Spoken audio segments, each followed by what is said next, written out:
और कुछ लोगों ने ये भी कहा कि इस लड़की से रहने, ये खोखा में रहती है, हमारे गांव का माहौल खराब होता है। मेरे को कोई एक बंदा भी ये कह दे कि ये लड़की गलियों में घूमती है, लड़कों पर लाइन मारती है, शक्ल नहीं दिखाऊंगा। मैं अगर आपको योग्य लगता हूँ तो बिना इलेक्शन लड़ाई मुझे सरपंच बनाए, उसमें आपके गांव का नाम बहुत आगे जाएगा। गांव खोखा का गरीब घर का बेटा, पूरे गांव से एक बात पूछना चाहता हूं, अगर मुझसे बढ़कर आपको हमारे गांव में कोई लगता है तो उस व्यक्ति का नाम बता दे, उस व्यक्ति का नाम लिखते कमेंट बॉक्स में। क्या मेरा गांव मुझे बिना इलेक्शन लड़े गांव का सरपंच नियुक्त कर सकता है? अगर नहीं कर सकता तो मैं इस सोशल मीडिया के माध्यम से जितने भी साथी मेरी आवाज़ को सुन रहे हैं उनसे एक बात पूछना चाहता हूं, मुझसे कैपेबल, एबल, इंटेलिजेंट कोई बंदा हो तो उस बंदे का नाम भी कमेंट बॉक्स में ज़रूर लिखें। साथियों, जितने भी चाचे ताऊ माता बहनें मेरी आवाज़ को सुन रही और मैं दूसरे गांव के जितने भी साथी सुन रहे हैं उनको मैं एक बात कहता हूं कि आप मत सुनो, क्योंकि ये हमारे गांव का मसला है। हमारे गांव का मसला आप मत सुनो। हमारे गांव में जो पंचायत हुई, वे मास्टर को ने इतनी गलत वीडियो बना दी। मैं मेरे गांव वालों से एक बात पूछना चाहता हूं कि अगर आप गांव का भला चाहते हैं, अगर आप एक्चुअली में भला चाहते हैं तो भारत का प्रधानमंत्री और गांव का सरपंच के पास मोहर होती है, भारत के प्रधानमंत्री की भी मोहर नहीं होती। तो क्या मेरा गांव मुझे बिना इलेक्शन लड़े गांव का सरपंच नियुक्त कर सकता है? अगर नहीं कर सकता तो मैं इस सोशल मीडिया के माध्यम से जितने भी साथी मेरी आवाज़ को सुन रहे हैं उनसे एक बात पूछना चाहता हूं, मुझसे कैपेबल, एबल, इंटेलिजेंट कोई बंदा हो तो उस बंदे का नाम भी कमेंट बॉक्स में ज़रूर लिखें।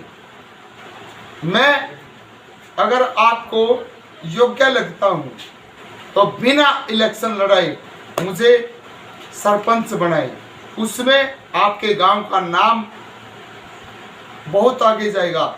लेकिन जितने भी साथी जातिवाद के नाम से, गोत्र के नाम से वोट मांग रहे हैं, एक बात बताओ, क्या जाति गोत्र बड़ा होता है या इंसानियत?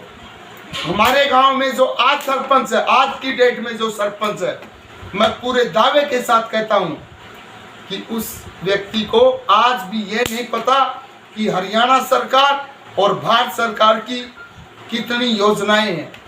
अगर वो व्यक्ति मीडिया के सामने ये बता दे कि भारत सरकार और हरियाणा सरकार की ये योजनाएं हैं, मान लिया कि उसने 2-4 योजनाओं का नाम बता भी दिया, तो मैं उनसे अगला क्वेश्चन ये रखता हूं कि आपने कौन सी योजना हमारे गांव में ईमानदारी से इम्प्लीमेंट की है? गांव खोखा का गरीब घर का बेटा, पूरे गांव से एक बात पूछना चाहता हूं, अगर मुझसे बढ़कर आपको हमारे गांव में कोई लगता है तो उस व्यक्ति का नाम बता दे, उस व्यक्ति का नाम लिखते कमेंट बॉक्स में। मैं उस व्यक्ति का मतलब खुला समर्थन करूंगा और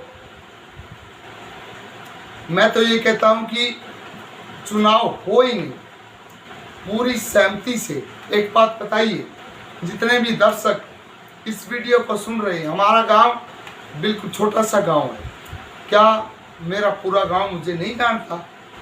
वही गांव, जो गांव 5-7 दिन पहले मुझे घर से निकालने का दावा कर रहा था कि हम इसको गांव में नहीं रहने देंगे, और कुछ साथी जिसमें नंबरदार तक शामिल थे, नंबरदार जी भी अगर इस वीडियो को सुन रहे हैं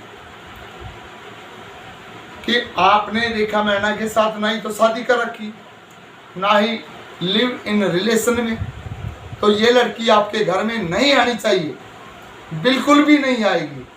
लेकिन उनको मैं एक बात पूछना चाहता हूँ, अधिकार पूछ रहे थे। अरे जब मेरे पास रेखा मैना बैठी है, मेरी पत्नी को दिक्कत नहीं है, तो नंबरदार जी को किस बात की दिक्कत है? और कुछ लोगों ने ये भी कहा कि इस लड़की से रहने, ये खोखा में रहती है, हमारे गांव का माहौल खराब होता है। मेरे को कोई एक बंदा भी ये कह दे कि ये लड़की गलियों में घूमती है, लड़कों पर लाइन मारती है, शक्ल नहीं दिखाऊंगा, मेरे घर पे रह के ये लड़की काम नहीं कर सकती क्या? और साथियों, जितने भी साथी इस वीडियो को सुन रहे, हमारे गांव में तो नेपाल से यानी कि विदेश से होता, क्या वो शादी करके आती है? यूपी बिहार की कितनी लड़कियां